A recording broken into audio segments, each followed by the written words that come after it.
Once UAE has made the call, I think that Saudi Arabia won't be left far behind. Whether they said, I expect the OPEC to become ceremonial. It's not that it will be officially dismantled, but its role will be curtailed over a period of time. Hello and welcome to Macro Decode.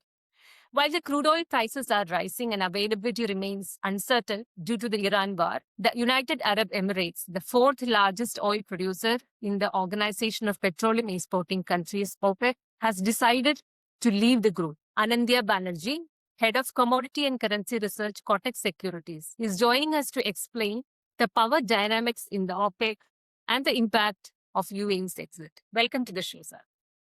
Thank you for having me. A very good afternoon. So before we start talking about this latest development, I think our viewers would like to know about the emergence of OPEC and its importance in the oil trade.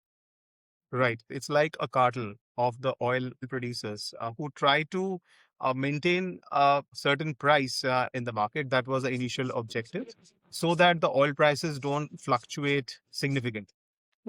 So there have been episodes in the past. I'm talking about the before 70s, when there was competition between the oil producers, and that led to a boom and bust in the oil market quite frequently. Right. So they created a cartel, official cartel, who would set the production quotas for each members, and every member has to adhere to that. This is the official version of it. Now let's understand the geoeconomics version of this. The OPEC was actually, it became quite effective from late 60s, early 70s. I would say between 70 and 75. It was a time when the US dollar depegged itself from gold, and it pegged the global energy trade, Right. thereby creating a natural demand for dollar in the world economy. So OPEC can be said as a major institution which allowed this and sustained this kind of a pact, which is basically the oil for dollar program, or it started from the oil for security program, but it became an oil for dollar program. Major oil producers like Russia and US are not part of this group. Why did they choose to remain out, and how has been their relationship with OPEC? The oil producing countries, again, largely from West Asia, though there are some countries who are outside that block. So Arabs and Iran, who came together, but again, it was largely dominated by the Arabs. Yeah. So that's the reason why the US or Russia was not part of it. Okay. That first, it was like OPEC and non-OPEC. As I said, there is a geo-economic angle to it. That is, it is linked to the dollar and the sustenance of the dollar as a global reserve currency. Right. Now, US is already the one who is printing the dollars, so Right. they don't need to produce oil. Actually, they were producing the purchasing power for the oil, which is dollars, right? And Russia was not part of it because it was then Soviet Union. Yeah. So Soviet Union was seen as a counterbalance to America. So naturally, it cannot become a part of a dollar pact. So of late, what has been the relationship with OPEC?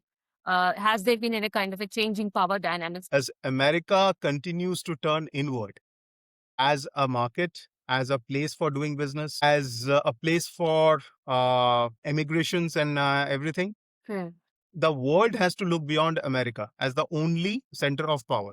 And that's why this talk of multipolarity, which also means the whole energy trade has to move away from a single currency like the dollar towards multiple currencies. And we have seen number of initiatives in that regard.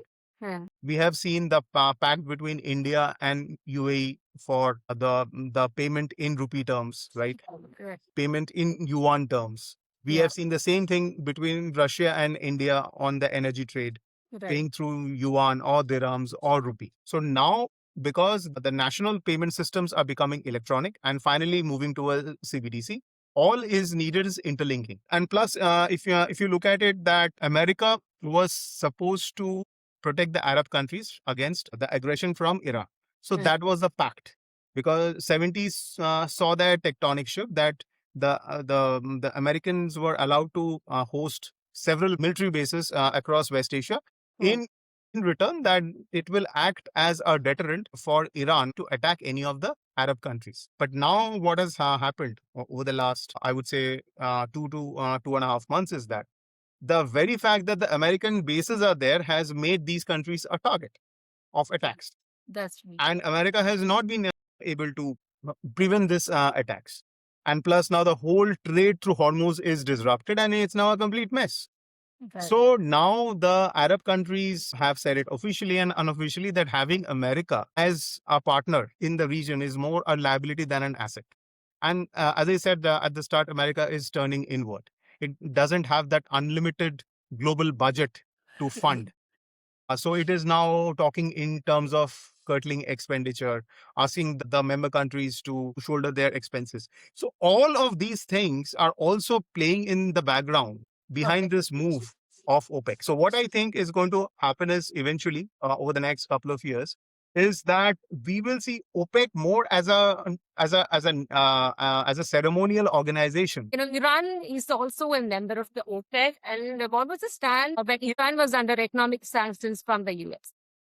Right. See, if you look at before 2010, when the sanctions did not start in a big way on Iran, Iran's oil exports were close to, I think, 3.5 to 3.7 million barrels per day. The exports had come down to almost 500,000 barrels a day. Now, that happened because of repeated sanctions. Now, OPEC actually did not have any role or any say to go against the diktat from either European Union or the US, because, as I said, the OPEC survived on the US dollar. So, naturally, what the OPEC members did, in this case, Saudi Arabia and UAE and others, they started to pump more crude into the market to compensate for the export loss from Iran. So, they actually gained a bigger market share than Iran. So Iran remained a part of the OPEC, but it was having a sort of a very less say in the overall things of the OPEC. In the past, we have also seen that, some of the members of OPEC have actually walked out, including Qatar.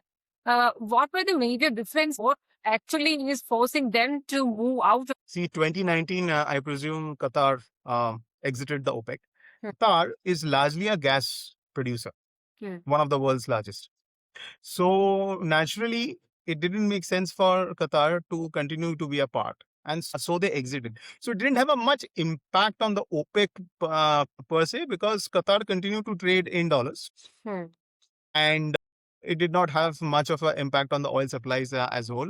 But when it comes to UAE, it's almost 5 million barrels per day. That is around 4% of the global supply is coming from there.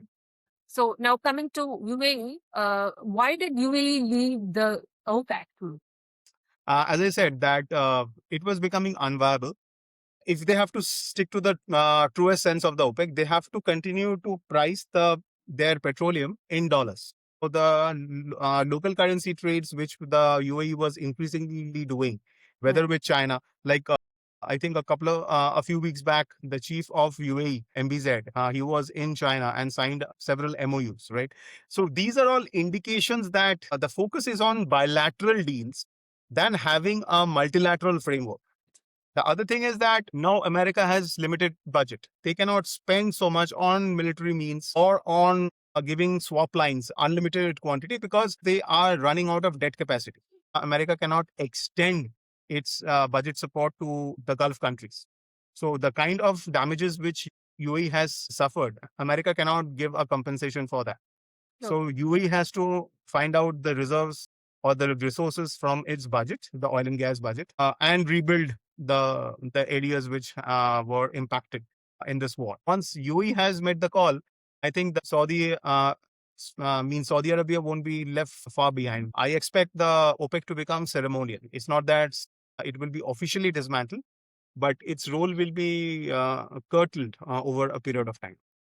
So, what about the differences between Saudi Arabia and the UAE with regards to the quota system and allocation of quota? The Gulf countries are left with a lot of petroleum reserves because of the tensions in the Hormuz Strait. They can't actually move out their cargo. How much has the quota system itself become a kind of liability for UAE and the other members? Initially, when the cartel was formed, there were a number of episodes where members had actually resorted to cheating, which means they produce more than the quota. Right. Then so that's why they always talked about compliance to the quota. That quota is always a point of friction. See, in any cartel, what keeps the members and the cartel intact still is that their perception that cost of its dissolution is far more than the cost that they pay in its existence. Now, it is much more beneficial to go out of OPEC. Plus, we have to understand one more thing. Before this war, if I look at various reports which has come out from IEA, EIA, OPEC themselves, let's say end of last year, about the forecast for 2026. All of those reports had highlighted that this year, OPEC will find it very difficult to balance the oil market in spite of their cuts because the non-OPEC supply growth was anticipated to be more than the global annual demand growth. Now, things have completely changed. And the oil inventories were quite high, both at sea and at land. Now, this disruption to Hormuz, which has taken out 10 to 12% of the oil supply daily, that's around 10 to 12 million barrels a day. That is eating into this buffer or storage capacity. So it is anticipated that if it takes another 3-4 months to things to normalize, because even if the war ends officially, it would take 3 to 4 months to restore the supply points, to demine Hormuz. That period of time, the oil inventories could deplete to record lows. Now that changes the oil market dynamic significantly. So when the supplies are restored, what we will see is that the demand for crude will be higher than usual because one is ready demand, the other one is to build back the inventories, and that provides the opportunity to all the Gulf players to now slowly abandon their quota. And it will also mean that Iran will also join the fray once the sanctions are lifted. So I think then it will be a situation where the oil producers would like to produce at maximum capacity. So, what could be the impact of this exit of UAE on the crude oil supply and prices in the future? Without a quota, you can actually produce whatever it wants and push it into the markets. So, how will the prices react to this? Right.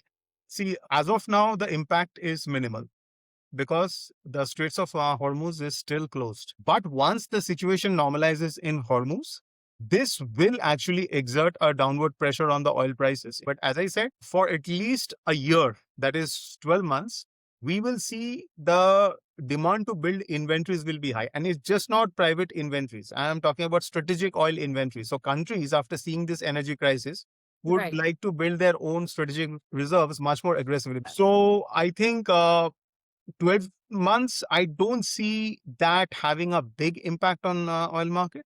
But beyond 12 months, once we have passed that phase, then it will start having an impact. Then it just won't be about UAE. We could even see the other OPEC members walk out and also Iran be desanctioned. In the 10 to 12 months kind of a framework, how will we see the prices moving? In the short term, till this blockade continues, it can even reach $150. Which means surpass the highs which it scored in 2008, around $147. Right. If the Hormuz open up, then this phase is shortened and we don't see an oil shock of that magnitude. Okay. Then the question will come, how far will the oil prices fall and stabilize before March? The base or the floor for the oil market defined by OPEC was around $55 to $60. Over the next 12 months, the oil prices may stabilize between $70 to $80 a barrel on the Brent. So a little higher, 10 to $20 more.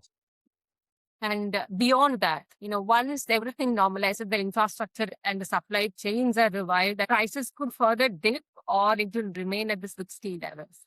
Absolutely, because the overall outlook for oil is bearish because there is enough oil in the world and everybody is trying to ramp up their supplies. And with these high prices, that ramping up will happen even faster.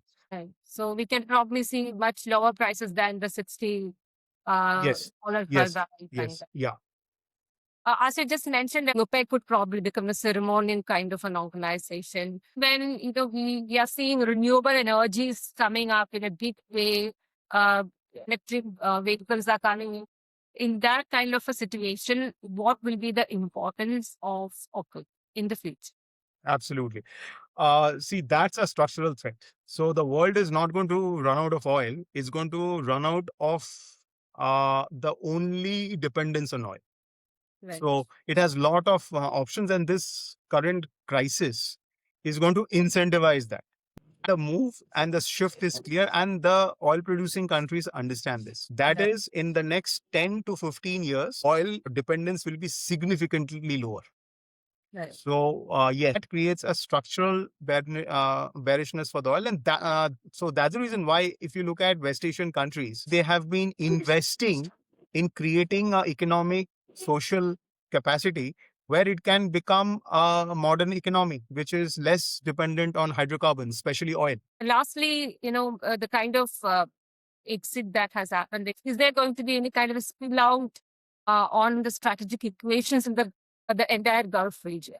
No, I don't think so, because all the Arab countries, they have a great relation amongst each other, and they are all partners of de-dollarization with India, China, and Russia.